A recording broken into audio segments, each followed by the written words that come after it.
کتاب العقائد مصنف حضرت علامہ مولانا سید محمد نعیم الدین مراد آبادی رحمۃ اللہ تعالی علیہ۔ بسم اللہ الرحمن الرحیم۔ دنیا کا مالک۔ دنیا کی ہر چیز عدلتی بدلتی رہتی ہے اور کبھی نہ کبھی فنا ہو جائے گی۔ کسی نہ کسی وقت وہ پیدا ہوئی ہے تو ضرور ان سب چیزوں کا کوئی پیدا اور ناپید کرنے والا ہے۔ اس کا نام پاک اللہ ہے۔ وہ ہمیشہ سے ہے، ہمیشہ رہے گا۔ وہی تمام جہان کا بنانے والا ہے۔ آسمان، زمین، چاند، تارے، آدمی، جانور اور جتنی چیزیں ہیں سب کو اسی نے پیدا کیا۔ وہی پالتا ہے، سب اسی کے محتاج ہیں۔ روزی دینا، جلانا، مارنا اسی کے اختیار میں ہے۔ وہ سب کا مالک ہے، جو چاہے کرے، اس کے حکم میں کوئی دم نہیں مار سکتا۔ وہ ہر کمال و خوبی کا جامع اور ہر عیب و نقصان اور برائی سے پاک ہے۔ وہ ظاہر اور چھپی چیز کو جانتا ہے، کوئی چیز اس کے علم سے باہر نہیں۔ جیسے اس کی ذات ہمیشہ سے ہے، اس کی تمام صفات خوبیاں بھی ہمیشہ سے ہیں۔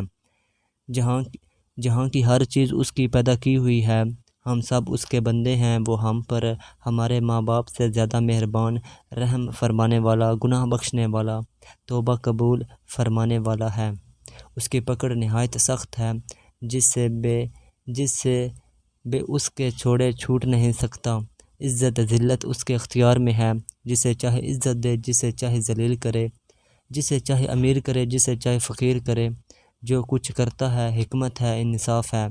مسلمان کو جنت عطا فرمائے گا، کافروں پر دوزخ میں عذاب کرے گا۔ اس کا ہر کام حکمت ہے، بندوں کی سمجھ میں آئے یا نہ آئے۔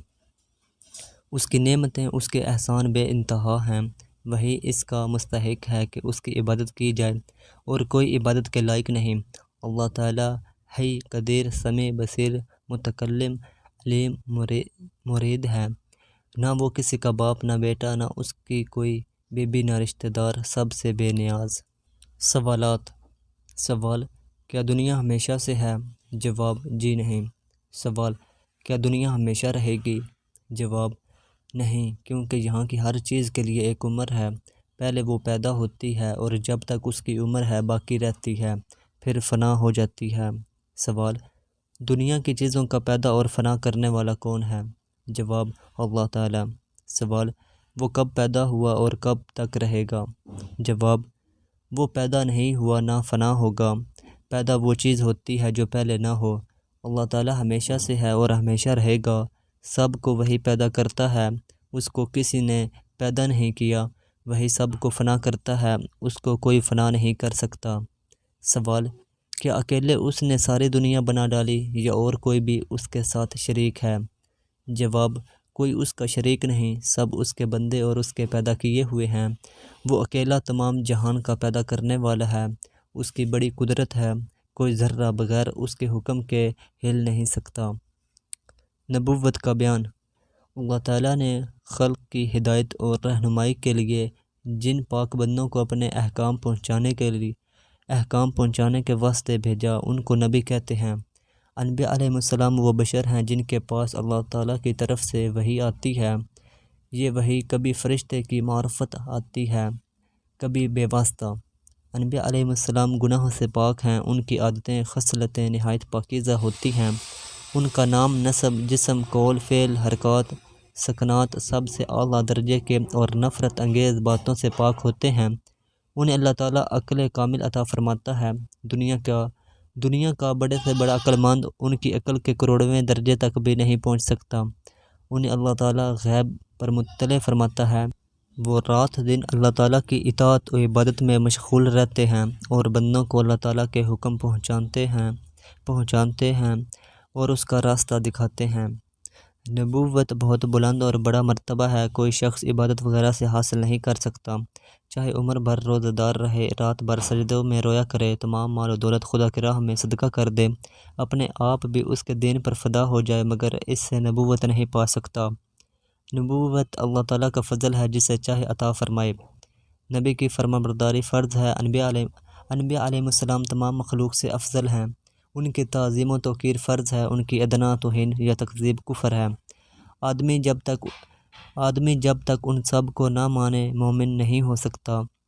اللہ تعالیٰ کے دربار میں انبیاء علیہ السلام کی بہت عزت و مرتبت ہے، وہ اللہ تعالیٰ کے پیارے ہیں۔ ان انبیاء علیہ السلام میں سے جو نئی شریعت لائے ان کو رسول کہتے ہیں۔ تمام انبیاء علیہ السلام اپنی قبروں میں زندہ ہیں جیسے دنیا میں تھے، ایک آن کے لیے ان پر موت آئی پھر زندہ ہو گئے۔ دنیا میں سب سے پہلے آنے والے نبی آدم علیہ السلام ہیں جن سے پہلے آدمیوں کا سلسلہ نہ تھا۔ سب سے پہلے اللہ تعالیٰ نے انہیں اپنی قدرت کاملہ سے بے ماں باپ کے پیدا کیا اور اپنا خلیفہ بنایا اور علم اسماء عنایت کیا۔ ملائکہ کو ان کے سجدے کا حکم کیا، انہی سے انسانی نسل چلی، تمام آدمی انہی کی اولاد ہیں۔ حضرت آدم علیہ السلام سے ہمارے آقا حضور سید عالم صلی اللہ علیہ وآلہ وسلم تک اللہ تعالیٰ نے بہت نبی بھیجے۔ قرآن پاک میں جن کا ذکر ہے ان کے اسماء مبارک یہ ہیں: حضرت آدم علیہ السلام، حضرت نوح علیہ السلام، حضرت ابراہیم علیہ السلام، حضرت یوسف علیہ السلام، حضرت اسماعیل علیہ السلام، حضرت اسحاق علیہ السلام، حضرت یعقوب علیہ السلام، حضرت موسیٰ علیہ السلام، حضرت ہارون علیہ السلام، حضرت شعیب علیہ السلام، حضرت لوط علیہ السلام، حضرت ہود علیہ السلام، حضرت داؤد علیہ السلام، حضرت سلیمان علیہ السلام، حضرت ایوب علیہ السلام، حضرت زکریا علیہ السلام، حضرت یحییٰ علیہ السلام، حضرت عیسیٰ علیہ السلام، حضرت الیاس علیہ السلام، حضرت الیسع علیہ السلام، حضرت یونس علیہ السلام، حضرت ادریس علیہ السلام، حضرت ذوالکفل علیہ السلام، حضرت صالح علیہ السلام، حضور سید المرسلین محمد رسول اللہ صلی اللہ علیہ وآلہ وسلم۔ انبیاء علیہ السلام کے رتبے۔ جواب: انبیاء علیہ السلام کے مراتب میں فرق ہے، بعضوں کے رتبے بعضوں سے اعلیٰ ہیں۔ سب سے بڑا رتبہ ہمارے آقا و مولا سید الانبیاء محمد مصطفیٰ صلی اللہ علیہ وآلہ وسلم کا ہے۔ حضور صلی اللہ تعالیٰ علیہ وآلہ وسلم خاتم النبیین ہیں۔ اللہ تعالیٰ نے نبوت کا سلسلہ حضور صلی اللہ تعالیٰ علیہ وآلہ وسلم پر ختم فرما دیا۔ حضور صلی اللہ تعالیٰ علیہ وآلہ وسلم کے بعد کسی کو نبوت نہیں مل سکتی۔ جو شخص حضور صلی اللہ تعالیٰ علیہ وآلہ وسلم کے بعد کسی کو نبوت ملنا جائز سمجھے وہ کافر ہو جاتا ہے۔ تمام انبیاء علیہ السلام کو جو کمالات جدا جدا عنایت ہوئے وہ سب اللہ تعالیٰ نے حضور صلی اللہ تعالیٰ علیہ وآلہ وسلم کی ذات عالی میں جمع فرما دیے، اور حضور صلی اللہ تعالیٰ علیہ وآلہ وسلم کے خاص کمالات بہت زائد ہیں۔ حضور صلی اللہ تعالیٰ علیہ وآلہ وسلم اللہ تعالیٰ کے محبوب ہیں۔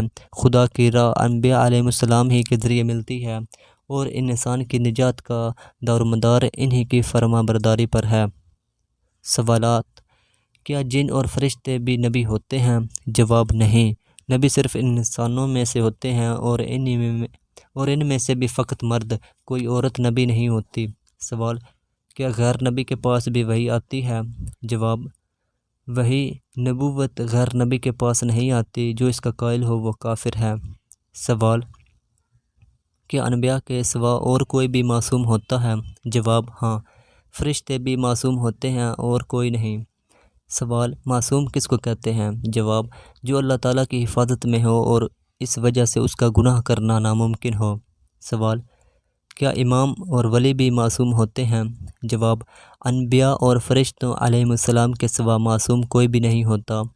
اولیاء کو اللہ تعالیٰ اپنے کرم سے گناہوں سے بچاتا ہے، مگر معصوم صرف انبیاء اور فرشتے ہی ہیں۔ سوال: علم اسماء کس کو کہتے ہیں؟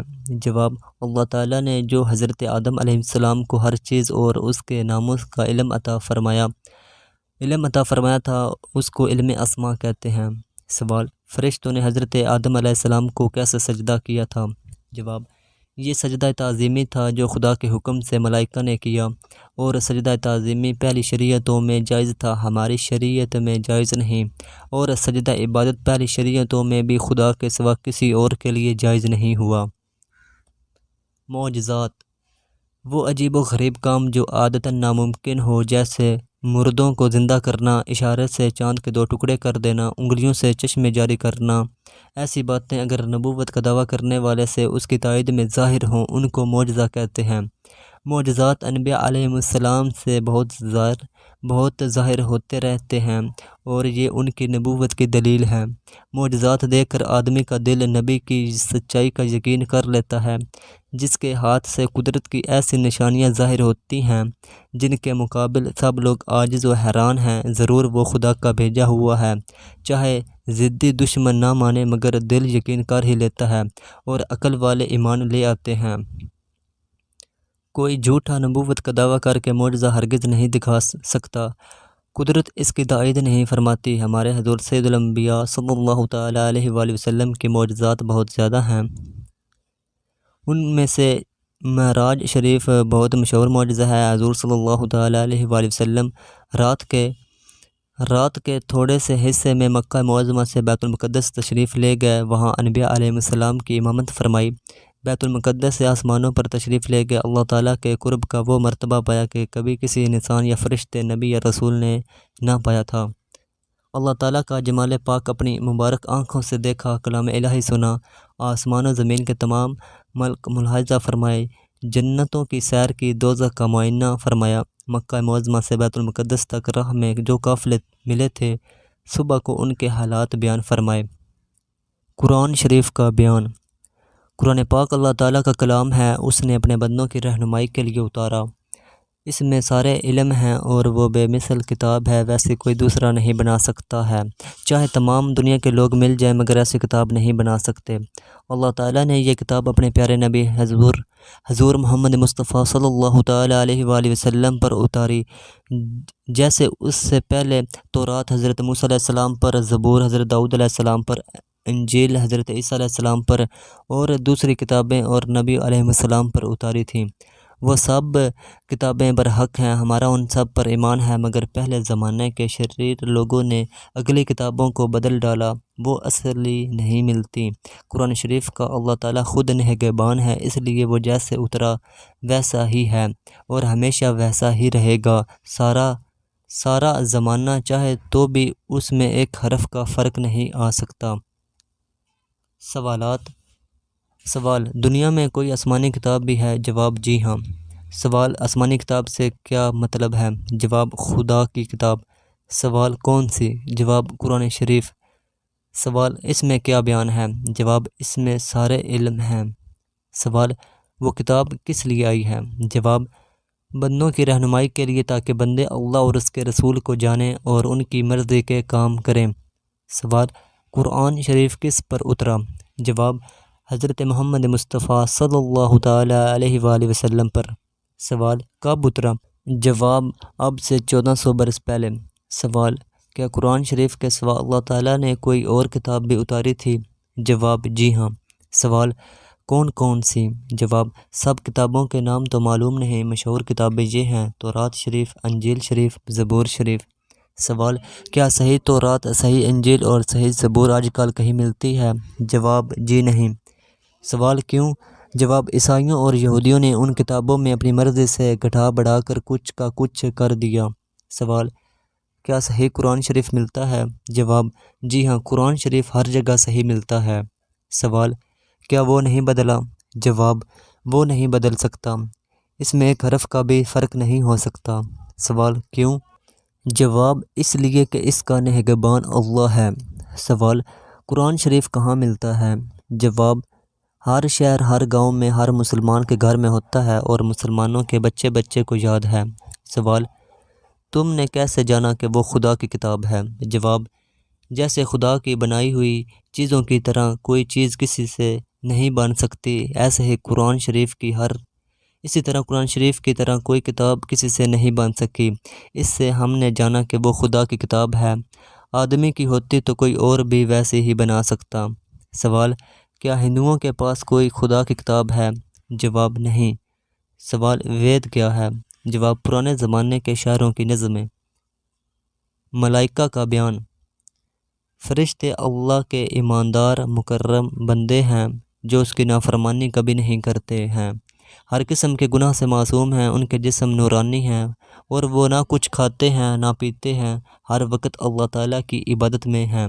اللہ تعالیٰ نے انہیں یہ قدرت دی ہے کہ وہ جو شکل چاہیں اختیار کریں، وہ جداگانہ کاموں پر مقرر ہیں، بعد جنت پر، بعد دوزخ پر، بعد آدمیوں کے عمل لکھنے پر، بعد روزی پہنچانے پر، بعد پانی برسانے پر، بعد ماں کے پیٹ میں بچہ کی صورت بنانے پر، بعد آدمیوں کی حفاظت پر، بعد روح قبض کرنے پر، بعد قبر میں سوال کرنے پر، بعد عذاب، بعد رسول علیہ السلام کے دربار میں مسلمانوں کے درود و سلام پہنچانے پر، بعد انبیاء علیہ السلام کے پاس وحی لانے پر۔ ملائکہ کو اللہ تعالیٰ نے بڑی قوت عطا فرمائی ہے، وہ ایسے کام کر سکتے ہیں جسے لاکھوں آدمی مل کر بھی نہیں کر سکتے۔ ان میں 4 فرشتے بہت عظمت رکھتے ہیں، حضرت جبرائیل، حضرت میکائیل، حضرت اسرافیل، حضرت عزرائیل علیہ السلام۔ سوال: کیا فرشتے دیکھنے میں آتے ہیں؟ جواب: ہمیں تو نظر نہیں آتے، مگر جنہیں اللہ تعالیٰ چاہتا ہے وہ فرشتوں کو دیکھتے ہیں۔ انبیاء علیہ السلام انہیں ملاحظہ فرماتے ہیں، ان سے کلام ہوتا ہے۔ قبروں میں مردے بھی فرشتوں کو دیکھتے ہیں، اور بھی جسے اللہ تعالیٰ چاہے دکھا سکتا ہے۔ سوال: ہر آدمی کے ساتھ ایک ہی فرشتہ عمر بھر اس کے عمل لکھا کرتا ہے یا کئی؟ جواب: نیکی اور بدی کے لکھنے والے علیحدہ علیحدہ ہیں، اور رات کے علیحدہ اور دن کے علیحدہ ہیں۔ سوال: کل کتنے فرشتے ہیں؟ جواب: بہت ہیں، ہمیں ان کی تعداد معلوم نہیں۔ تقدیر: دنیا میں جو کچھ ہوتا ہے اور بندے جو کچھ کرتے ہیں، نیکی بدی، وہ سب اللہ تعالیٰ کے علم ازلی کے مطابق ہوتا ہے۔ جو کچھ ہونے والا ہے وہ سب اللہ تعالیٰ کے علم میں ہے اور اس کے پاس لکھا ہوا ہے۔ سوال: کیا تقدیر کے موافق کام کرنے پر آدمی مجبور ہے؟ جواب: نہیں، بندے کو اللہ تعالیٰ نے نیکی بدی کے کرنے پر اختیار دیا ہے۔ وہ اپنے اختیار سے جو کچھ کرتا ہے وہ سب اللہ تعالیٰ کے یہاں لکھا ہوا ہے۔ موت اور قبر کا بیان: ہر شخص کی عمر مقرر ہے، نہ اس سے گھٹے نہ بڑھے۔ جب وہ عمر پوری ہو جاتی ہے تو ملک الموت علیہ السلام اس کی جان نکال لیتے ہیں۔ موت کے وقت مرنے والے کے داہنے بائیں جہاں تک نظر جاتی ہے فرشتے ہی فرشتے دکھائی دیتے ہیں۔ مسلمان کے پاس رحمت کے فرشتے، کافر کے پاس عذاب کے۔ مسلمانوں کی روح کو فرشتے عزت کے ساتھ لے جاتے ہیں اور کافروں کی روح کو فرشتے حقارت کے ساتھ لے کر جاتے ہیں۔ روحوں کے رہنے کے لیے مقامات مقرر ہیں، نیکوں کے لیے علیحدہ اور بدوں کے لیے علیحدہ، مگر وہ کہیں ہوں جسم سے ان کا تعلق باقی رہتا ہے۔ اس کے اعضاء سے ان کو تکلیف ہوتی ہے۔ قبر پر آنے والے کو دیکھتے ہیں، اس کی آواز سنتے ہیں۔ مرنے کے بعد روح کسی دوسرے بدن میں جا کر پھر نہیں پیدا ہوتی، یہ جاہلانہ خیال ہے، اس کو آواگون کہتے ہیں۔ موت یہی ہے کہ روح جسم سے جدا ہو جائے، لیکن جدا ہو کر وہ فنا نہیں ہو جاتی۔ دفن کے بعد قبر مردے کو دباتی ہے۔ جب دفن کرنے والے دفن کر کے واپس ہو جاتے ہیں تو مردہ ان کے جوتوں کی آواز سنتا ہے۔ اس کے بعد 2 فرشتے زمین چیرتے آتے ہیں، ان کی صورتیں ڈراؤنی، آنکھیں نیلی کالی، ایک کا نام منکر دوسرے کا نام نکیر ہے۔ وہ مردے کو اٹھا کر بٹھاتے ہیں اور اس سے سوال کرتے ہیں: نمبر 1، تیرا رب کون ہے؟ نمبر 2، تیرا دین کیا ہے؟ نمبر 3، حضور صلی اللہ تعالیٰ علیہ وآلہ وسلم کی طرف اشارہ کر کے پوچھتے ہیں: تو ان کے حق میں کیا کہتا تھا؟ مسلمان جواب دیتا ہے: میرا رب اللہ ہے، میرا دین اسلام ہے، یہ اللہ کے رسول ہیں، اشہد ان لا الہ الا اللہ وحدہ لا شریک لہ واشہد ان محمدا عبدہ ورسولہ۔ فرشتے کہتے ہیں: ہم جانتے تھے کہ تو یہی جواب دے گا۔ پھر اس کی قبر فراغ اور روشن کر دی جاتی ہے۔ آسمان سے ایک منادی ندا کرتا ہے: میرے بندے نے سچ کہا، اس کے لیے جنتی فرش بچھاؤ، جنتی لباس پہناؤ، جنت کی ایک طرف دروازے کھولو۔ دروازے کھول دیے جاتے ہیں جس سے جنت کی ہوا اور خوشبو آتی رہتی ہے، اور فرشتے اس سے کہتے ہیں کہ اب تو آرام کر۔ کافر ان سوالوں کا جواب نہیں دے سکتا، ہر سوال کے جواب میں کہتا ہے میں نہیں جانتا۔ آسمان سے ندا کرنے والا ندا کرتا ہے کہ یہ جھوٹا ہے، اس کے لیے آگ کا بچھونا بچھاؤ، آگ لباس پہناؤ اور دوزخ کی طرف کا دروازہ کھول دو۔ اس سے دوزخ کی گرمی اور لپٹ آتی ہے، پھر اس پر فرشتے مقرر کر دیے جاتے ہیں جو لوہے کے بڑے بڑے گرزوں سے مارتے ہیں اور عذاب کرتے ہیں۔ سوال: آواگون کو کون لوگ مانتے ہیں؟ جواب: ہندو۔ سوال: کیا قبر ہر مردے کو دباتی ہے؟ جواب: انبیاء کرام علیہ السلام مستثنیٰ ہیں، ان کے سوا سب مسلمانوں کو بھی قبر دباتی ہے اور کافروں کو بھی، لیکن مسلمانوں کو دبانا شفقت کے ساتھ ہوتا ہے، جیسے ماں بچے کو سینہ سے لگا کر چپٹائے، اور کافر کو سختی سے، یہاں تک کہ پسلیاں ادھر سے ادھر ہو جاتی ہیں۔ سوال: کیا کچھ لوگ ایسے بھی ہیں جن سے قبر میں سوال نہیں ہوتا؟ جواب: ہاں، جن کو حدیث شریف میں مستثنیٰ کیا گیا ہے، جیسے انبیاء کرام علیہ السلام اور جمعۃ المبارک اور رمضان المبارک میں مرنے والے مسلمان۔ سوال: قبر میں عذاب فقط کافر پر ہوتا ہے یا مسلمان پر بھی؟ جواب: کافر تو عذاب ہی میں رہے گا اور بعد مسلمان گناہگار پر بھی عذاب ہوتا ہے۔ مسلمانوں کے صدقات، دعائیں، تلاوت قرآن اور دوسرے ثواب پہنچانے کے طریقوں سے اس میں تخفیف ہو جاتی ہے اور اللہ تعالیٰ اپنے کرم سے اس عذاب کو اٹھا دیتا ہے۔ بعد کے نزدیک مسلمان پر سے قبر کا عذاب جمعہ کی رات آتے ہی اٹھا دیا جاتا ہے۔ سوال: جو مردے دفن نہیں کیے جاتے ان سے بھی سوال ہوتا ہے؟ جواب: ہاں، وہ خواہ دفن کیا جائے یا نہ کیا جائے یا اسے کوئی جانور کھا جائے، ہر حال میں اس سے سوال ہوتا ہے، اور اگر قابل عذاب ہے تو عذاب بھی۔ حشر کا بیان: جیسے ہر چیز کی ایک عمر مقرر ہے، اس کے پورا ہونے کے بعد وہ چیز فنا ہو جاتی ہے، ایسے ہی دنیا کی بھی ایک عمر اللہ تعالیٰ کے علم میں مقرر ہے، اس کے پورا ہونے کے بعد دنیا فنا ہو جائے گی۔ زمین و آسمان، آدمی، جانور، کوئی بھی باقی نہ رہے گا۔ اس کو قیامت کہتے ہیں۔ جیسے آدمی کے مرنے سے پہلے بیماری کی شدت، موت کے سکرات، نزاع کی حالتیں ظاہر ہوتی ہیں، ایسے ہی قیامت سے پہلے علامات ہیں۔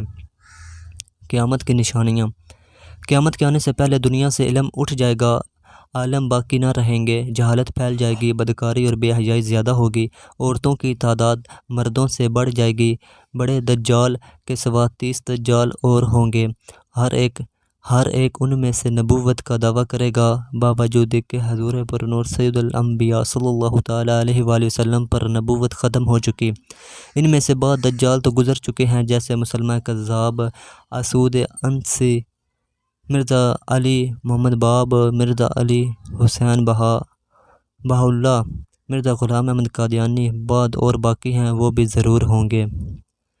مال کی کثرت ہوگی، عرب میں کھیتی باغ نہریں ہو جائیں گی، دین پر قائم رہنا مشکل ہوگا، وقت بہت جلد گزرے گا، زکوٰۃ دینا لوگوں کو دشوار ہوگا، علم کو لوگ دنیا کے لیے پڑھیں گے، مرد عورتوں کی اطاعت کریں گے، ماں باپ کی نافرمانی زیادہ ہوگی، شراب نوشی عام ہو جائے گی، نااہل سردار بنائے جائیں گے، نہر فرات سے سونے کا خزانہ کھلے گا، امانت غنیمت سمجھی جائے گی، مسجدوں میں شور مچیں گے، فاسق سرداری کریں گے، فتنہ انگیزوں کی عزت کی جائے گی، گانے باجے کی کثرت ہوگی، پہلے بزرگوں پر لوگ لعن طعن کریں گے، کوڑ کی نوک اور جوتے کے تس میں باتیں کریں گے، دجال اور دابت الارض اور یاجوج مجوج نکلیں گے، حضرت امام مہدی رضی اللہ تعالیٰ عنہ ظاہر ہوں گے، حضرت عیسیٰ علیہ السلام نزول فرمائیں گے، آفتاب مغرب سے طلوع ہوگا اور توبہ کا دروازہ بند ہو جائے گا۔ سوالات: سوال: دجال کس کو کہتے ہیں؟ اس کے نکلنے کا حال بیان فرمائیے۔ جواب: دجال مسیح کذاب کا نام ہے، اس کی ایک آنکھ ہوگی، وہ کانا ہوگا اور اس کی پیشانی پر کاف الف ر یعنی کافر لکھا ہوگا، ہر مسلمان اس کو پڑھے گا، کافر کو نظر نہ آئے گا، وہ 40 دن میں تمام زمین میں پھرے گا مگر مکہ شریف اور مدینہ شریف میں داخل نہ ہو سکے گا۔ ان 40 دن میں پہلا دن 1 سال کے برابر ہوگا، دوسرا 1 مہینے کے برابر، تیسرا 1 ہفتے کے برابر اور باقی دن معمول کے دنوں کے برابر ہوں گے۔ دجال خدائی کا دعویٰ کرے گا اور اس کے ساتھ ایک باغ اور ایک آگ ہوگی جس کا نام وہ جنت و دوزخ رکھے گا، جو اس پر ایمان لائے گا اس کو وہ اپنی جنت میں ڈالے گا جو حقیقت میں آگ ہوگی، اور جو اس کا انکار کرے گا اس کو اپنی جہنم میں داخل کرے گا جو واقع میں آسائش کی جگہ ہوگی، بہت سے عجائب دکھائے گا، زمین سے سبزہ اگائے گا، آسمان سے مینا برسائے گا، مردے زندہ کرے گا، ایک مومن صالح اس طرف متوجہ ہوں گے اور ان سے دجال کے سپاہی کہیں گے، کیا تم ہمارے رب پر ایمان نہیں لاتے؟ وہ کہیں گے، میرے رب کے دلائل چھپے ہوئے نہیں ہیں، پھر وہ ان کو پکڑ کر دجال کے پاس لے جائیں گے، یہ دجال کو دیکھ کر فرمائیں گے، اے لوگوں، یہ وہی دجال ہے جس کا رسول کریم صلی اللہ تعالیٰ علیہ وآلہ وسلم نے ذکر فرمایا ہے۔ دجال کے حکم سے ان کو زود و کوب کیا جائے گا، پھر دجال کہے گا، کیا تم میرے اوپر ایمان نہیں لاتے؟ وہ فرمائیں گے، تو مسیح کذاب ہے۔ دجال کے حکم سے ان کا جسم مبارک سر سے پاؤں تک چیر کے 2 حصے کر دیا جائے گا اور ان دونوں حصوں کے درمیان دجال چلے گا، پھر کہے گا اٹھ، تو وہ تندرست ہو کر اٹھ کھڑے ہوں گے، تب دجال ان سے کہے گا، تم مجھ پر ایمان لاتے ہو؟ وہ فرمائیں گے میری بصیرت اور زیادہ ہو گئی۔ اے لوگوں، یہ دجال اب میرے بعد کسی کے ساتھ پھر ایسا نہیں کر سکتا۔ پھر دجال انہیں پکڑ کر ذبح کرنا چاہے گا اور اس پر قادر نہ ہو سکے گا۔ پھر ان کے دست و پا سے پکڑ کر اپنی جہنم میں ڈالے گا۔ لوگ گمان کریں گے کہ ان کو آگ میں ڈالا، مگر در حقیقت وہ آسائش کی جگہ ہوں گے۔ سوال: دابۃ الارض کیا چیز ہے؟ جواب: دابۃ الارض ایک عجیب شکل کا جانور ہے جو کوہ صفا سے ظاہر ہو کر تمام شہروں میں نہایت جلد پھرے گا، فصاحت کے ساتھ کلام کرے گا، ہر شخص پر ایک نشانی لگائے گا۔ ایمانداروں کی پیشانی پر عصائے موسیٰ علیہ السلام سے ایک نورانی خط کھینچے گا۔ کافر کی پیشانی پر حضرت سلیمان علیہ السلام کی انگشتری سے کالی مہر کرے گا۔ سوال: یاجوج ماجوج کون ہیں؟ جواب: یہ یافس بن نوح علیہ السلام کی اولاد میں سے فسادی گروہ ہیں۔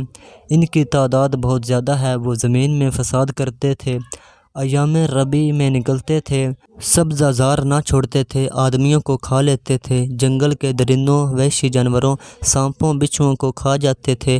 حضرت سکندر ذوالقرنین نے آہنی دیوار کھینچ کر ان کی آمد بند کر دی۔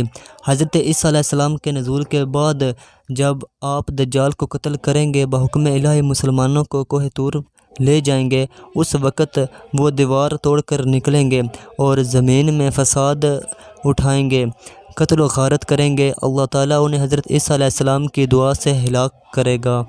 سوال: حضرت امام مہدی رضی اللہ تعالیٰ عنہ کا کچھ حال بیان فرمائیں۔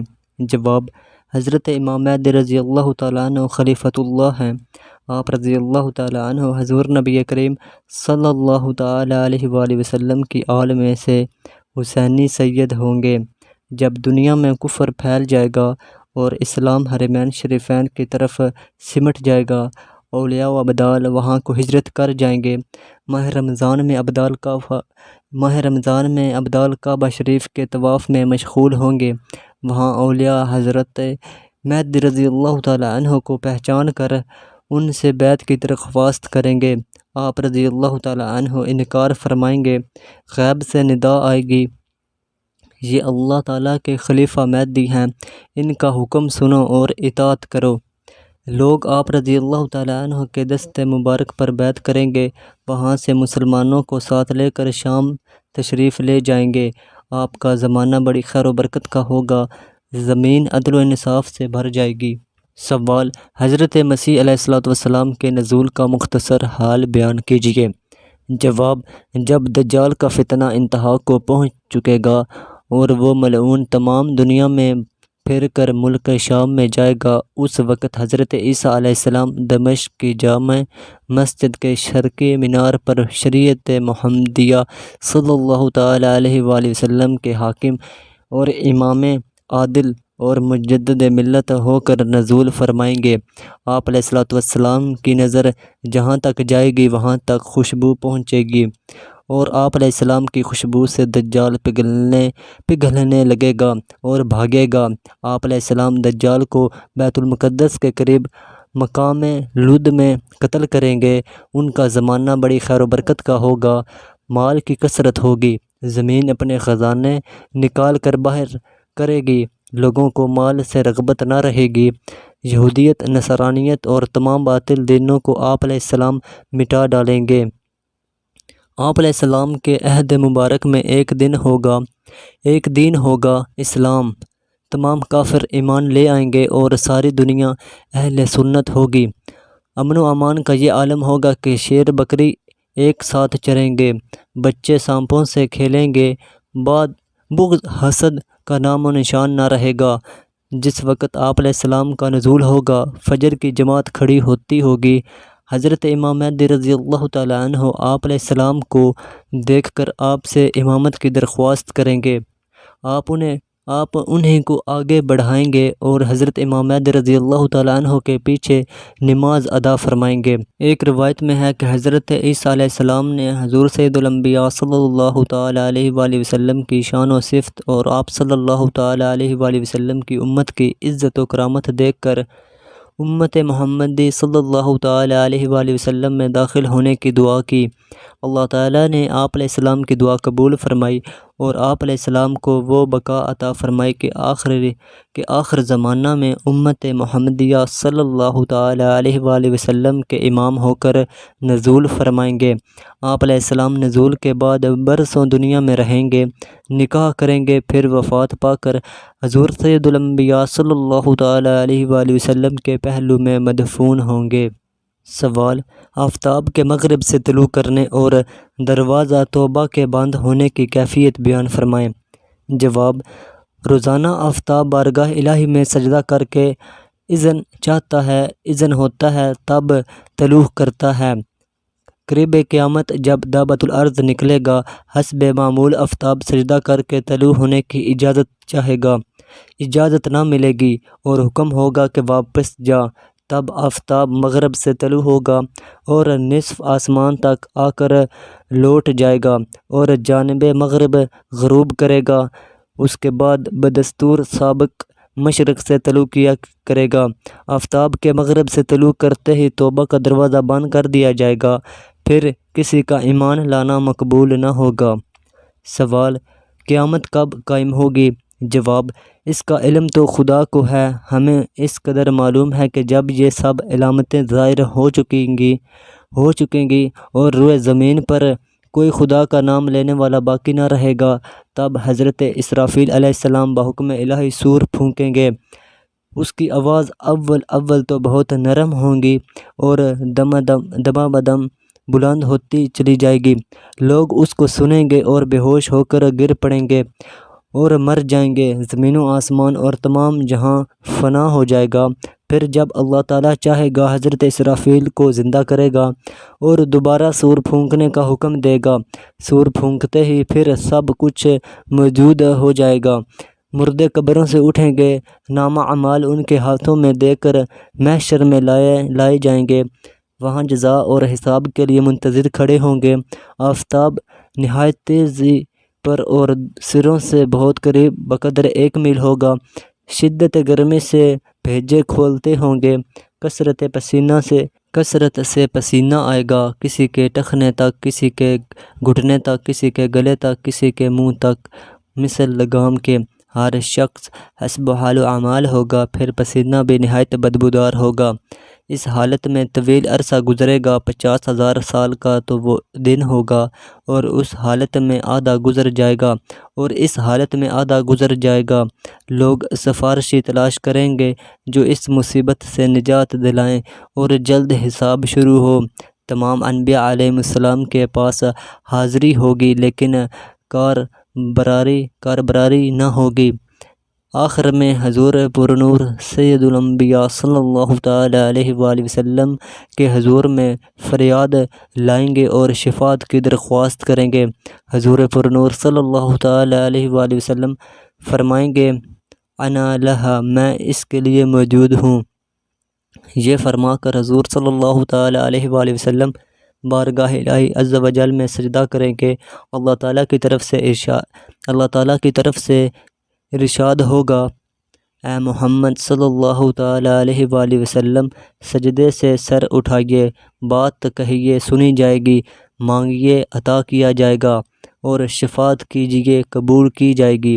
حضور صلی اللہ تعالیٰ علیہ وآلہ وسلم کی ایک شفاعت تو تمام اہل محشر کے لیے ہے جو شدت ہول اور طول خوف سے فریاد کر رہے ہوں گے اور یہ چاہتے ہوں گے کہ حساب فرما کر ان کے لیے حکم دے دیا جائے۔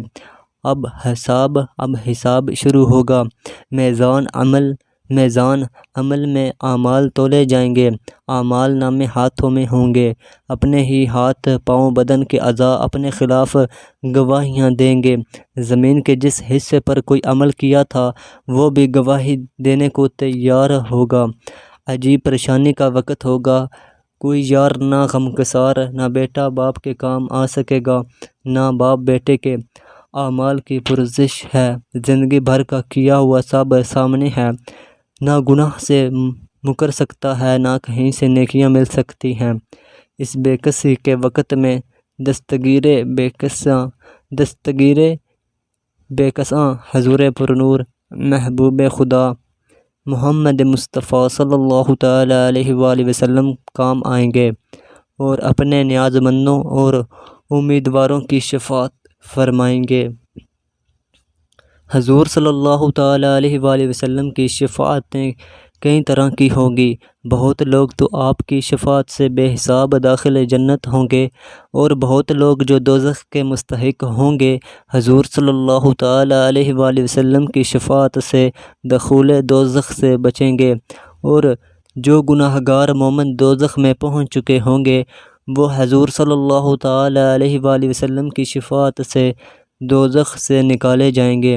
اہل جنت بھی آپ صلی اللہ تعالیٰ علیہ وآلہ وسلم کی شفاعت سے فیض پائیں گے، ان کے درجات بلند کیے جائیں گے۔ باقی اور انبیاء و مرسلین علیہم السلام، صحابہ کرام و شہداء، علماء و اولیاء و رضوان اللہ تعالیٰ علیہم اجمعین اپنے متوسلین کی شفاعت کریں گے۔ لوگ علماء کو اپنے تعلقات یاد دلائیں گے۔ اگر کسی نے عالم کو دنیا میں وضو کے لیے پانی لا کر دیا ہوگا تو وہ بھی یاد دلا کر شفاعت کی درخواست کرے گا اور وہ اس کی شفاعت کریں گے۔ سوال: محشر کے احوال آفتاب کی نزدیکی سے بھیجے کھولنے، بدبودار پسینوں کی تکلیف اور ان مصیبتوں میں ہزارہا برس کی مدت تک مبتلا اور سرگرداں رہنے کا جو بیان فرمایا، یہ سب کے لیے ہے یا اللہ تعالیٰ کے کچھ بندے اس سے مستثنیٰ بھی ہیں؟ جواب: ان احوال میں سے انبیاء کرام علیہم السلام، اولیاء و پرہیزگار و صالحاء رضی اللہ تعالیٰ عنہم کو نہ پہنچے گا۔ وہ اللہ تعالیٰ کے کرم سے ان سب آفتوں اور مصیبتوں سے محفوظ ہوں گے۔ قیامت کا 50,000 برس کا دن، جس میں نہ ایک لقمہ کھانے کو میسر ہوگا، نہ ایک قطرہ پینے کو، نہ ایک جھونکا ہوا کا، اوپر سے آفتاب کی گرمی بھون رہی ہوگی، نیچے زمین کی تپش، اندر سے بھوک کی آگ لگی ہوگی، پیاس سے گردنیں ٹوٹ جاتی ہوں گی، سال ہا سال کی مدت کھڑے کھڑے بدن کیسا دکھا ہوا ہوگا، شدت خوف سے دل پھٹے جاتے ہوں گے، انتظار میں آنکھیں اٹھی ہوں گی، بدن کا پرزہ لرزتا کانپتا ہوگا۔ وہ طویل دن اللہ تعالیٰ کے فضل سے اس کے خاص بندوں کے لیے ایک فرض نماز کے وقت سے زیادہ ہلکا اور آسان ہوگا۔ والحمد للہ رب العالمین۔ حساب کا بیان۔ حساب حق ہے، بندوں کے اعمال کا حساب ہوگا، میزان قائم کی جائے گی، عمل تولے جائیں گے، نیک بھی، بد بھی، قول بھی، فعل بھی، کافروں کے بھی، مومنوں کے بھی، اور بعد اللہ کے بندے ایسے بھی ہوں گے جو بغیر حساب کے جنت میں جائیں گے۔ ہر شخص کو اس کا نامہ اعمال دیا جائے گا جو فرشتوں نے لکھا تھا۔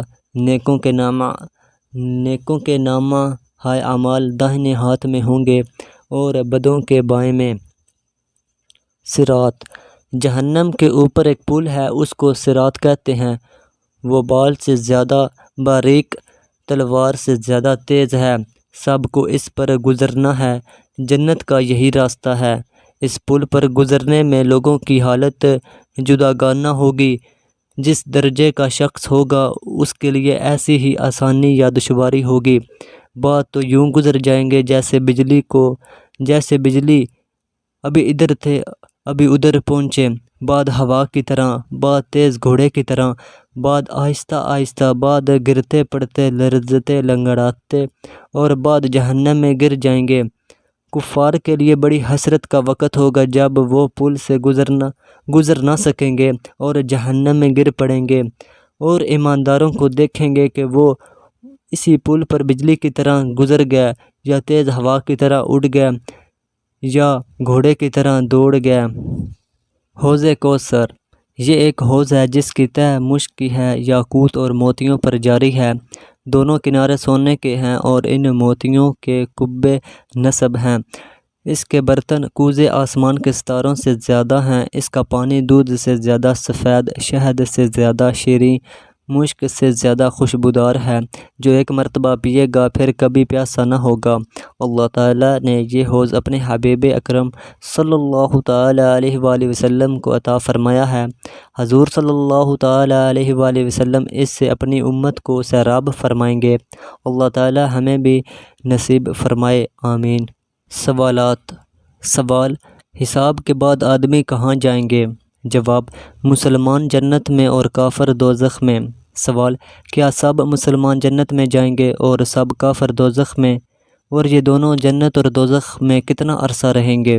جواب: نیک مسلمان اور وہ گناہ گار مسلمان جن کے گناہ اللہ تعالیٰ اپنے کرم اور اپنے محبوب صلی اللہ تعالیٰ علیہ وآلہ وسلم کی شفاعت سے بخش دے، وہ سب کے سب جنت میں رہیں گے، اور بعد گناہ گار مسلمان جو دوزخ میں جائیں گے وہ بھی جتنا عرصہ اللہ تعالیٰ چاہے دوزخ کے عذاب میں مبتلا رہ کر آخر کار نجات پائیں گے، اور کافر سب کے سب جہنم میں جائیں گے اور ہمیشہ اسی میں رہیں گے۔ سوال: کیا جنت اور دوزخ پیدا ہو چکی ہیں یا پیدا کی جائیں گی؟ جواب: جنت اور دوزخ پیدا ہو چکی ہیں اور ہزاروں برس سے موجود ہیں۔ جنت کا بیان: اللہ تعالیٰ نے اس دنیا کے سوا دو اور عظیم و شان دار پیدا کیے ہیں، ایک دار النعیم اس کا نام جنت ہے، ایک دار العذاب جس کو دوزخ کہتے ہیں۔ جنت میں اللہ تعالیٰ نے اپنے ایماندار بندوں کے لیے انواع و اقسام کی ایسی نعمتیں جمع فرمائی ہیں جن تک آدمی کا وہم و خیال نہیں پہنچتا۔ نہ ایسی نعمتیں کسی آنکھ نے دیکھی، نہ کسی کان نے سنی، نہ کسی دل میں ان کا خطرہ ہوا۔ ان کا وصف پوری طرح بیان میں نہیں آ سکتا۔ اللہ تعالیٰ عطا فرمائے تو وہیں ان کی قدر معلوم ہوگی۔ جنت کی وسعت کا یہ بیان ہے کہ اس میں 100 درجے ہیں، ہر درجے سے دوسرے درجے تک اتنا فاصلہ ہے جتنا آسمان و زمین کے درمیان۔ اگر تمام جہاں ایک درجے میں جمع ہو تو ایک درجہ سب کے لیے کفایت کرے۔ دروازے اتنے وسیع ہیں کہ ایک بازو سے دوسرے بازو تک تیز گھوڑے کی 70 برس کی راہ ہے۔ جنت میں صاف شفاف چمکدار سفید موتی کے بڑے بڑے خیمے نصب ہیں، ان میں رنگا رنگ عجیب و غریب نفیس فرش ہیں، ان پر یاقوت سرخ کے ممبر ہیں، شہد و شراب کی نہریں جاری ہیں، ان کے کناروں پر مرصع تخت بچھے ہیں، پاکیزہ صورت و لباس والے غلامان و خدام کے انبواء ہیں جو ہر وقت خدمت کے لیے تیار ہیں، نیک خوبرو حسین و جمیل حوریں جن کے حسن کی چمک دنیا میں ظاہر ہو تو اس کے مقابل آفتاب کا نور پھیکا پڑ جائے۔ ان نازنینوں کے بدن خائط و خوبی سے ایسے معلوم ہوتے ہیں کہ گویا وہ یاقوت و مرجان کے بنے ہوئے ہیں۔ جب وہ ناز کے ساتھ خراماں ہوتی ہیں تو ہزارہا نور پھینک کر خدام ان کے آنچل اٹھائے چلتے ہیں، ان کے ریشمی لباس کی چمک دھمک نگاہوں کو چھبکاتی اور دیکھنے والوں کو متحیر بناتی ہے۔ مروارید و مرجان کے مرصع تاج ان کے زیب سر ہیں، ان کا رنگ ڈھنگ، ان کے ناز و داد، ان کے جواہرات کو شرما دینے والے صاف چمکدار اور عطر بیز بدن اہل جنت کے لیے کیسے فراحت انگیز ہیں جن سے پہلے کسی انس و جن نے ان حوروں کو چھوا تک نہیں۔ پھر یہ حسن دلکش دنیا کے حسن کی طرح خطرے میں نہیں کہ جوانی کا رنگ روپ بڑھاپے میں رخصت ہو جائے، وہاں بڑھاپا ہے نہ اور کوئی زوال و نقصان۔ جنت کے چمنستان کے درمیان یاقوت کے قصور اعوان بنائے گئے ہیں، ان میں یہ حوریں جلوہ گر ہیں، موتی کی طرح چمکتے خدام ان کے اور جنتیوں کے پاس بہشتی نعمتوں کے جام اور ساغر لیے دورے کر رہے ہیں۔ پروردگار کریم کی طرف سے دمہ بدم انواع و اقسام کے تحفے اور ہدیے پہنچتے ہیں، دائمی زندگی عیش و مدام عطا کیا گیا، ہر خواہش بے درنگ پوری ہوتی ہے، دل میں جس چیز کا خیال آیا وہ فوراً حاضر، کسی قسم کا خوف و غم نہیں، ہر ساتھ ہر آن نعمتوں میں ہے۔ جنتی نفیس اور لذیذ غذائیں لطیف میوے کھاتے ہیں، بہشتی نہروں سے دودھ شراب شہد وغیرہ پیتے ہیں، ان نہروں کی زمین چاندی کی سنگریز جوہرات کے، مٹی مشک و ناب کی سبزہ زعفران کا ہے، ان نہروں سے نورانی پیالے بھر کر وہ جام پیش کرتے ہیں جن سے آفتاب شرمائے۔ ایک منادی اہل جنت کو ندا کرے گا، اے بہشت والوں، تمہارے لیے صحت ہے، کبھی بیمار نہ ہوگے، تمہارے لیے حیات ہے، کبھی نہ مرو گے، تمہارے لیے جوانی ہے، بوڑھے نہ ہوں گے، تمہارے لیے نعمتیں ہیں، کبھی محتاج نہ ہوگے۔ تمام نعمتوں سے بڑھ کر سب سے پیاری دولت رب العالمین کا دیدار ہے، جس سے اہل جنت کی آنکھیں بہرہ یاب ہوتی رہیں گی۔ اللہ تعالی ہمیں بھی میسر فرمائے، آمین ثم آمین۔ دوزخ کا بیان۔ قیامت کی مصیبتیں جھیل کر ابھی لوگ اس کی کرب و دہشت میں ہوں گے کہ اچانک ان کو اندھیریاں گھیر لیں گی اور لپٹ مارنے والی آگ ان پر چھا جائے گی اور اس کے غیظ و غضب کی آواز سننے میں آئے گی۔ اس وقت بدکاروں کو عذاب کا یقین ہوگا اور لوگ گھٹنوں کے بال گر پڑیں گے اور فرشتے ندا کریں گے، کہاں ہے فلاں فلاں کا بیٹا جس نے دنیا میں لمبی امیدیں باندھ کر اپنی زندگی کو بدکاری میں ضائع کیا۔ اب یہ ملائکہ ان لوگوں کو آئینی گرزوں سے ہانکتے دوزخ میں لے جائیں گے۔ یہ ایک دار ہے جو ظالموں سرکشوں کے عذاب کے لیے بنایا گیا ہے۔ اس میں گھپ اندھیری اور تیز آگ ہے۔ کافر اس میں ہمیشہ قید رکھے جائیں گے اور آگ کی تیزی دمہ بدم زیادتی کرے گی۔ پینے کو انہیں گرم پانی ملے گا اور اس قدر گرم کہ جس سے منہ پھٹ جائے اور اوپر کا ہونٹ سکڑ کر آدھے سر تک پہنچے اور نیچے کا پھٹ کر لٹک آئے۔ ان کی کرہگاہ حجیم ہے، ملائکہ ان کو ماریں گے۔ ان کی آرزو ہوگی کہ وہ کسی طرح ہلاک ہو جائیں اور ان کی رہائی کی کوئی صورت نہ ہوگی۔ قدم پیشانیوں سے ملا کر باندھ دیے جائیں گے، گناہوں کی سیاہی سے منہ کالے ہوں گے۔ جہنم کے اطراف و جوانب شور مچاتے اور فریاد کرتے ہوں گے کہ اے مالک، عذاب کا وعدہ ہم پر پورا ہو چکا ہے۔ اے مالک علیہ السلام، لوہے کے بوجھ نے ہمیں چکنا چور کر دیا۔ اے مالک علیہ السلام، ہمارے بدنوں کی کھالیں جل گئیں۔ اے مالک علیہ السلام، ہم کو اس دوزخ سے نکال، ہم پھر ایسی نافرمانی نہ کریں گے۔ فرشتے کہیں گے دور ہو، اب امن نہیں اور اس ذلت کے گھر سے رہائی نہ ملے گی، اس میں ذلیل پڑے رہو اور ہم سے بات نہ کرو۔ اس وقت ان کی امیدیں ٹوٹ جائیں گی اور دنیا میں جو کچھ سرکشی وہ کر چکے ہیں اس پر افسوس کریں گے، لیکن اس وقت عذر و ندامت کچھ کام نہ آئے گا، افسوس کچھ فائدہ نہ دے گا، بلکہ وہ ہاتھ پاؤں باندھ کر چہروں کے بل آگ میں دھکیلے جائیں گے۔ ان کے اوپر بھی آگ ہوگی، نیچے بھی آگ، دائیں بھی آگ، بائیں بھی آگ، آگ کے سمندر میں ڈوبے ہوں گے۔ کھانا آگ اور پینا آگ، پہناوا آگ اور بچھونا آگ، ہر طرف آگ ہی آگ۔ اس پر گرزوں کی مار اور بھاری بیڑیوں کا بوجھ۔ آگ انہیں اس طرح کھولائے گی جس طرح ہانڈیاں کھولتی ہیں۔ وہ شور مچائیں گے، ان کے سروں پر سے کھولتا پانی ڈالا جائے گا جس سے ان کے پیٹ کی آنتیں اور بدنوں کی کھالیں پگھل جائیں گی۔ لوہے کے گرز مارے جائیں گے جس سے پیشانیاں پچ جائیں گی، منہنوں سے پیپ جاری ہوگی، پیاس سے جگر کٹ جائیں گے، آنکھوں کے ڈھیلے بہہ کر رخساروں پر آ پڑیں گے، رخساروں کے گوشت گر جائیں گے، ہاتھ پاؤں کے بال اور کھال گر جائیں گے اور نہ مریں گے، چہرے جل بھن کر سیاہ کالے کوئلے ہو جائیں گے، آنکھیں اندھی اور زبانیں گونگی ہو جائیں گی، پیٹھ ٹیڑھی ہو جائے گی، ناکیں اور کان کٹ جائیں گے، کھال پارا پارا ہو جائے گی، ہاتھ گردن سے ملا کر باندھ دیے جائیں گے اور پاؤں پیشانی سے آگ پر منہ کے بل چلائے جائیں گے اور لوہے کے کانٹوں پر آنکھ کے ڈھیلوں سے راہ چلیں گے۔ آگ کی لپٹ بدن کے اندر سرایت کر جائے گی اور دوزخ کے سانپ بچھو بدن پر لپٹے ڈستے کاٹتے ہوں گے۔ یہ مختصر حال ہے جو باجمال ذکر کیا گیا۔ حدیث شریف میں ہے، دوزخ میں 70,000 وادیاں ہیں، ہر وادی میں 70,000 گھاٹیاں، ہر گھاٹی میں 70,000 اژدھے ہیں اور 70,000 بچھو ہیں۔ ہر کافر و منافق کو ان گھاٹیوں میں پہنچنا ضرور ہے۔ حضور صلی اللہ تعالی علیہ وآلہ وسلم نے فرمایا، جب حزن سے پناہ مانگو۔ صحابہ کرام علیہم رضوان نے عرض کیا، جب حزن کیا چیز ہے؟ فرمایا، جہنم میں ایک وادی ہے جس سے جہنم بھی روزانہ 70,000 بار پناہ مانگتا ہے۔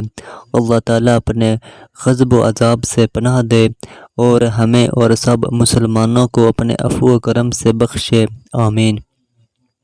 جب تمام جنتی جنت میں پہنچ جائیں گے اور دوزخ میں فقط وہی لوگ رہ جائیں گے جن کو ہمیشہ وہاں رہنا ہے، اس وقت جنت اور دوزخ کے درمیان مینڈے کی شکل میں موت لائی جائے گی اور تمام بہشتوں اور دوزخیوں کو دکھا کر ذبح کر دی جائے گی، اور فرما دیا جائے گا کہ اہل جنت تمہارے لیے ہمیشہ ہمیشہ جنت اور اس کی نعمتیں، اور اہل دوزخ تمہارے لیے ہمیشہ عذاب ہے۔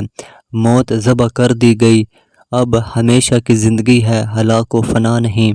اس وقت اہل جنت کے فرح سرور کی نہایت نہ ہوگی، اسی طرح دوزخیوں کے رنج و غم کی۔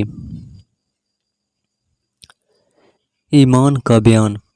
وہ تمام امور جو حضور نبی کریم صلی اللہ تعالی علیہ وآلہ وسلم اللہ تعالیٰ کی طرف سے لائے اور جن کی نسبت یقینی معلوم ہے کہ یہ دین مصطفیٰ صلی اللہ تعالی علیہ وآلہ وسلم سے ہیں، ان سب کی تصدیق کرنا اور دل سے ماننا ایمان ہے۔ جیسے اللہ تعالیٰ کی وحدانیت، تمام انبیاء کرام علیہ السلام کی نبوت، حضور نبی کریم صلی اللہ تعالی علیہ وآلہ وسلم کا خاتم النبیین ہونا، یعنی یہ اعتقاد کہ حضور صلی اللہ تعالی علیہ وآلہ وسلم سب میں آخری نبی ہیں۔ حضور صلی اللہ تعالی علیہ وآلہ وسلم کے بعد کسی کو نبوت نہیں مل سکتی۔ اسی طرح حشر و نشر، جنت و دوزخ وغیرہ کا اعتقاد اور زبان سے اقرار بھی ضروری ہے، مگر حالت اکراہ میں جب کہ خوف جان ہو اس وقت اگر تصدیق میں کچھ خلل نہ آئے تو وہ شخص مومن ہے، اگرچہ اس کو بحالت مجبوری زبان سے کلمہ کفر کہنا پڑا ہو، مگر بہتر یہی ہے کہ ایسی حالت میں بھی کلمہ کفر زبان پر نہ لائے۔ گناہ کبیرہ کرنے سے آدمی کافر اور ایمان سے خارج نہیں ہوتا۔ شرک و کفر کبھی نہ بخشے جائیں گے اور مشرک و کافر کی ہرگز مغفرت نہ ہوگی۔ ان کے سوا اللہ تعالیٰ جس گناہ کو چاہے گا اپنے مقربوں کی شفاعت سے یا محض اپنے کرم سے بخشے گا۔ شرک یہ ہے کہ اللہ کے سوا کسی اور کو خدا یا مستحق عبادت سمجھے، اور کفر یہ ہے کہ ضروریات دین یعنی وہ امور جن کا دین مصطفیٰ صلی اللہ تعالی علیہ وآلہ وسلم سے ہونا با یقین معلوم ہو، ان میں سے کسی کا انکار کرے۔ بعض افعال بھی تکذیب و انکار کی علامت ہیں، ان پر بھی حکم کفر دیا جاتا ہے، جیسے زنار پہننا، کشکا لگانا وغیرہ۔ کافر ہمیشہ دوزخ میں رہے گا اور مسلمان کتنا بھی گناہ گار ہو کبھی نہ کبھی ضرور نجات پائے گا انشاءاللہ تعالی۔ خلفائے راشدین۔ انبیاء کرام علیہ السلام کے بعد سب سے افضل حضرت ابوبکر صدیق رضی اللہ تعالی عنہ ہیں، جنہوں نے حضور صلی اللہ تعالی علیہ وآلہ وسلم کی بے تعامل تصدیق کی اور جو مردوں میں سب سے پہلے مسلمان ہیں۔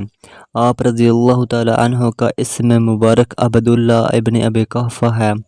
آپ رضی اللہ تعالی عنہ کا رنگ گورا، جسم دبلا پتلا، رخسار رستے ہوئے، آنکھیں حلقہ دار، پیشانی ابری ہوئی تھی۔ آپ رضی اللہ تعالی عنہ کے والدین، بیٹے اور پوتے سب صحابی رضی اللہ تعالی عنہم ہیں، اور یہ فضیلت صحابہ کرام رضوان اللہ تعالی علیہم اجمعین میں کسی کو حاصل نہیں۔ عام الفیل کے 2 برس 4 ماہ بعد مکہ مکرمہ میں آپ رضی اللہ تعالی عنہ کی ولادت ہوئی۔ اپنی عمر شریف میں حضور صلی اللہ تعالی علیہ وآلہ وسلم کی مفارقت کبھی گوارا نہ کی۔ آپ رضی اللہ تعالی عنہ کے بہت فضائل ہیں، احادیث میں بہت تعریفیں آئی ہیں۔ آپ رضی اللہ تعالی عنہ کا لقب صدیق و عتیق ہے۔ حضور صلی اللہ تعالی علیہ وآلہ وسلم نے فرمایا کہ انبیاء و مرسلین علیہ السلام کے سوا کسی شخص نے حضرت ابوبکر صدیق رضی اللہ تعالی عنہ کے برابر فضل و شرف نہیں پایا۔ 22 جمادی الاخر 13 ہجری شب ساشنبہ مدینہ منورہ مغرب و عشاء کے درمیان 63 سال کی عمر میں آپ رضی اللہ تعالی عنہ کا وصال ہوا۔ حضرت عمر بن خطاب رضی اللہ تعالی عنہ نے نماز جنازہ پڑھائی۔ آپ رضی اللہ تعالی عنہ کی خلافت 2 سال 4 ماہ رہی۔ آپ رضی اللہ تعالیٰ عنہ کے بعد حضرت عمر رضی اللہ تعالیٰ عنہ کا مرتبہ ہے اور وہ باقی سب سے افضل ہیں۔ آپ رضی اللہ تعالیٰ عنہ کا نامی عمر بن خطاب، لقب فاروق، کنیت ابو حفص ہے۔ آپ رضی اللہ تعالیٰ عنہ نبوت کے چھٹے سال ایمان لائے اور آپ رضی اللہ تعالیٰ عنہ کے اسلام لانے کے دن سے اسلام کا غلبہ شروع ہوا۔ آپ رضی اللہ تعالیٰ عنہ دوسرے خلیفہ ہیں۔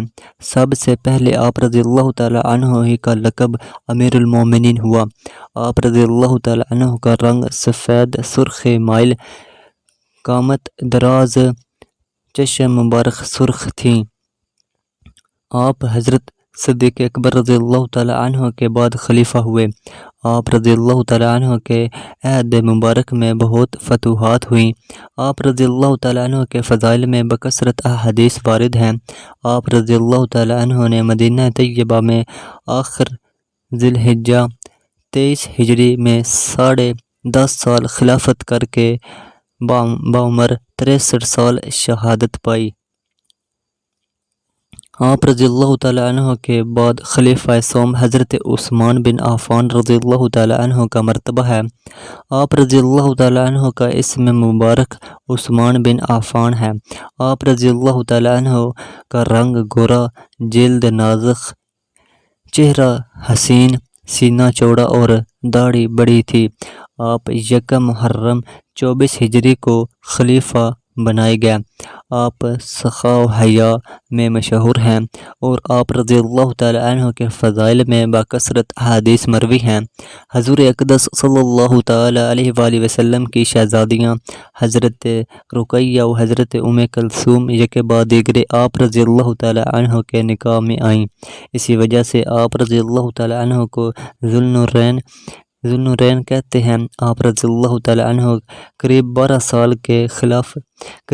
سال کے خلافت فرما کر مدینہ طیبہ میں بعمر 82 سال 18 ذی الحجہ 35 ہجری میں شہید ہوئے۔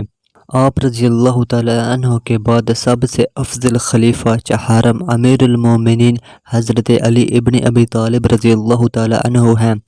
آپ کا اسم مبارک علی اور کنیت ابو الحسن اور ابو تراب ہے۔ 9 عمروں میں آپ رضی اللہ تعالیٰ عنہ سب سے پہلے اسلام لائے۔ اسلام لانے کے وقت آپ رضی اللہ تعالیٰ عنہ کی عمر شریف 15 یا 16 سال یا اس سے کچھ کم و زیادہ تھی۔ آپ کا رنگ گندامی، آنکھیں بڑی، قد مبارک غیر طویل، داڑھی چوڑی اور سفید تھی۔ آپ حضرت عثمان رضی اللہ تعالیٰ عنہ کی وفات کے دن خلیفہ بنائے گئے۔ حضور انور صلی اللہ تعالیٰ علیہ وآلہ وسلم کی شہزادی خاتون جنت فاطمہ الزہرا رضی اللہ تعالیٰ عنہا آپ رضی اللہ تعالیٰ عنہ کے نکاح میں آئیں۔ آپ رضی اللہ تعالیٰ عنہ کے فضائل میں بکثرت احادیث وارد ہیں۔ آپ رضی اللہ تعالیٰ عنہ نے 21 رمضان 40 ہجری کو 4 سال 9 مہینے اور چند روز خلافت فرما کر بعمر 63 سال شہادت پائی۔ عشرہ مبشرہ۔ حضور علیہ السلام کے 10 اصحاب وہ ہیں جن کے بہشتی ہونے کی دنیا میں خبر دے دی گئی، ان کو عشرہ مبشرہ کہتے ہیں۔ ان میں 4 تو یہی خلفاء رضی اللہ تعالیٰ عنہم ہیں جن کا ذکر ابھی گزرا۔ باقی حضرات کے اسماء گرامی یہ ہیں: حضرت طلحہ، حضرت زبیر، حضرت عبد الرحمن بن عوف، حضرت سعد بن ابی وقاص، حضرت سعید بن زید، حضرت ابو عبیدہ بن جراح رضوان اللہ تعالیٰ علیہم اجمعین۔ احادیث میں بعد اور صحابہ کرام کو بھی جنت کی بشارت دی گئی ہے۔ چنانچہ خاتون جنت حضرت فاطمہ الزہرا رضی اللہ تعالیٰ عنہا کے حق میں وارد ہے کہ وہ جنت کی بیویوں کی سردار ہیں، اور حضرت امام حسن اور حضرت امام حسین رضی اللہ تعالیٰ عنہما کے حق میں وارد ہے کہ وہ جوانان بہشت کے سردار ہیں۔ اسی طرح اصحاب بدر اور اصحاب بیت الرضوان کے حق میں بھی جنت کی بشارتیں ہیں۔ امامت کا بیان۔ مسلمانوں کے لیے ایک ایسا امام ضروری ہے جو ان میں شرع کے احکام جاری کرے، حدیں قائم کرے، لشکر ترتیب دے، صدقات وصول کرے، چوروں لٹیروں حملہ آوروں کو مغلوب کرے، جمعہ و دین قائم کرے، مسلمانوں کے جھگڑے کاٹے، حقوق پر جو گواہ قائم ہوں وہ قبول کرے، ان بے کس یتیموں کے نکاح کرے جن کے والی نہ رہیں، والی نہ رہے ہوں اور ان کے سوا وہ کام انجام دے جن کو ہر ایک آدمی انجام نہیں دے سکتا۔ امام کے لیے ضروری ہے کہ وہ ظاہر ہو، چھپا ہوا نہ ہو، ورنہ وہ کام انجام نہ دے سکے گا۔ جن کے لیے امام کی ضرورت ہے یہ بھی لازم ہے کہ امام قریشی ہو۔ قریشی کے سوا اور کی امامت جائز نہیں۔ امام کے لیے ضروری ہے کہ مسلمان مرد آزاد ہو، عاقل، بالغ اور اپنی رائے، تدبیر اور شوکت و قوت سے مسلمان کے امور میں تصرف کر سکتا ہو، یعنی صاحب سیاست ہو، اور اپنے علم، عدل اور شجاعت و بہادری سے احکام نافذ کرنے اور دارالاسلام کی حدود کی حفاظت اور ظالم و مظلوم کے انصاف پر قادر ہو۔ حضور نبی کریم صلی اللہ تعالی علیہ وآلہ وسلم کے تمام صحابہ رضوان اللہ تعالی علیہم اجمعین متقی و پرہیزگار ہیں۔ ان کا ذکر ادب، محبت اور توقیر کے ساتھ لازم ہے۔ ان میں سے کسی کے ساتھ بدعقیدگی یا کسی کی شان میں بدگوئی کرنا انتہائی درجے کی بدنصیبی اور گمراہی ہے۔ وہ فرقہ نہایت بدبخت اور بددین ہے جو صحابہ کرام علیہم رضوان پر لعن طعن کو اپنا مذہب بنائے، ان کی عداوت کو ثواب کا ذریعہ سمجھے۔ صحابہ کرام علیہم رضوان کی بڑی شان ہے۔ ان کی ایذا سے حضور صلی اللہ تعالی علیہ وآلہ وسلم کو ایذا ہوتی ہے۔